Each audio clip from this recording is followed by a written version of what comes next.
ఈ ఆషాఢ మాసంలో మహిళలు గోరింటాకు ధరించాలి అని చెప్తూ ఉంటారు కదా. ఏంటి ఆషాఢ మాసానికి గోరింటాకుకి ఉన్నటువంటి సంబంధం?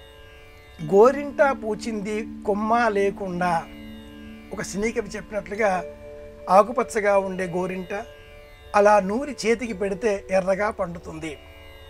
ఆ పండిన ఆ రంగును అనుసరించి కూడా జ్యోతిషం వలె కొంత సూచనగా ప్రామాణికమైన మాటలతో, కొన్ని పడికట్టు పదాలతో భవిష్యత్తు కూడా సూచించే మాటలు తెలుగువారి ఇంట విరిబూశాయి.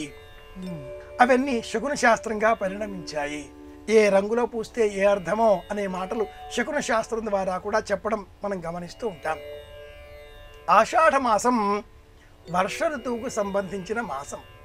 నిజానికి గ్రీష్మ ఋతువు పేరు అయినప్పటికీ వర్షాకాలం ఆరంభం అవుతుంది. ఇంతవరకు ఎండ విపరీతంగా కాయడంతో భూమి వేడెక్కింది. వర్షాలు కురవడంతో ఒక్కసారిగా చల్లబడింది. కొత్త రోగాలు వ్యాపించే ప్రమాదం ఏర్పడింది. మహిళలు ముఖ్యంగా ఈ ఆషాఢ మాసంలో నీటి వనరులలో ఎక్కువగా వ్యవహరిస్తూ ఉంటారు. అంటే బట్టలు ఉతకడం, గిన్నెలు శుభ్రం చేయడం, నీటి నిల్వలు కాపాడుకోవడం, నీటిని చెంబులలో బిందెలలో అట్టిపెట్టడం, భద్రపరచడం, నీటిలో ఎక్కువగా సంచారం చేస్తూ ఉన్న కారణం చేత నీటి ద్వారా వ్యాపించేటటువంటి సాంక్రామిక రోగాలు మహిళలకు రాకుండా చేతికి కాలికి గోరింట పెట్టుకోవడం. గోరింటలో ఒక విషం ఉంటుంది, దాని పేరు హెనాటనిస్ అంటారు ఆధునికులు. ఆ గోరింట పెట్టుకోవడం ద్వారా నఖరంజని అని ఈ గోరింటకు ఉన్న పేరు. గోరింట పెట్టుకోవడం ద్వారా గోళ్లలో లోన పెరిగేటటువంటి వ్యాధులు ఏమైనా ఉంటే తొలగిపోతాయి. మా ఈ ఒకనాటి కాలంలో వ్యాధులు నిర్ధారణ చేసేటటువంటి డాక్టర్లు ఎవరైనా రోగి తమ వద్దకు రాగానే కంటి చివర ఇలా లాగి కింద ఉండే వలయాలు చూచి రోగ నిర్ధారణ చేసేటటువంటి వాళ్ళు, ఎమీబియా, రక్తహీనత ఇలా చూచి, అలాగే గోరిని కూడా ఇలా నొక్కి గోరు చివరలో వచ్చే వర్ణాన్ని గమనించి వ్యాధి ఏమిటో చెప్పేటటువంటి వారు. గోరు చివర నొక్కితే పింక్ కలర్లో రావాలి.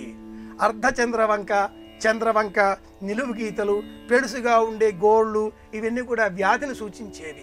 ఈ వ్యాధులేవి కూడా రాకుండా అరికట్టే శక్తి గోరింటాకుకు ఉంది. కనుక ఆర్టిఫిషియల్ పెయింట్, నెయిల్ పాలిష్లు వేసి ఈరోజు ఒక నెయిల్ పాలిష్, రేపు మళ్ళీ నెయిల్ రిమూవర్, పాలిష్ రిమూవర్, మళ్ళీ ఇంకో గోరు, మళ్ళీ ఇంకో రంగు, ఇలా వేసుకుని కృత్రిమమైన వర్ణాలతో లోకాన్ని ఆకర్షించే ప్రయత్నం చేస్తూ బెదిరించే ప్రయత్నం కూడా చేస్తున్న ఈ లోకంలో సనాతన సంప్రదాయంలో చెప్పబడ్డ శాస్త్రబద్ధమైన గోరింటాకు ఆరోగ్యము, ఆనందము అందిస్తుంది. తమలపాకుతో కూడా గోరింట వల వినియోగించవచ్చు.